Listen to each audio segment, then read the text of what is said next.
Buonasera e ben ritrovati con l'informazione flash di New Sicilia, i principali titoli del pomeriggio. Confermato l'ergastolo per Paolo Cenzabella e Antonino Marano, accusati dell'omicidio di Dario Chiappone, il 27enne ucciso con 16 coltellate il 31 ottobre 2016 a Riposto nel Catanese.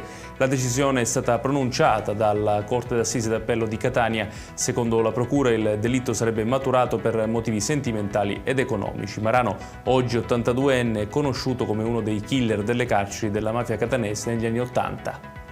Adesso l'inchiesta sull'assenteismo alla Reset di Palermo. La procura contesta circa 50 episodi. Secondo gli investigatori, alcuni lavoratori avrebbero timbrato il badge per i colleghi, permettendo loro di andare al bar, dal barbiere a casa o a svolgere commissioni personali. Le accuse sono di truffa aggravata e, per 2 indagati, anche di peculato. Si è conclusa ieri la procedura per la raccolta delle manifestazioni di interesse per la cessione di una partecipazione azionaria di maggioranza pari ad almeno il 51% del capitale sociale di SAC, la società di gestione degli aeroporti di Catania e Comiso. Alla scadenza del termine previsto dall'avviso pubblico, SAC ha ricevuto 14 manifestazioni di interesse presentate da operatori economici italiani e internazionali.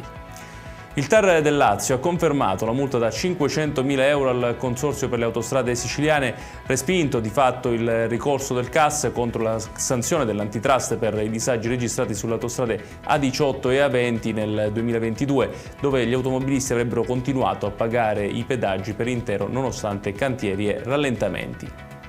Quasi 15 mesi di attesa per una colonoscopia destinata a una donna di Gibellina. L'appuntamento è stato fissato infatti per il 2 settembre 2027 all'ospedale di Alcamo. L'ASP di Trapani attribuisce il ritardo a un errore nella priorità indicata sulla ricetta e sta contattando la paziente per attivare il percorso di tutela.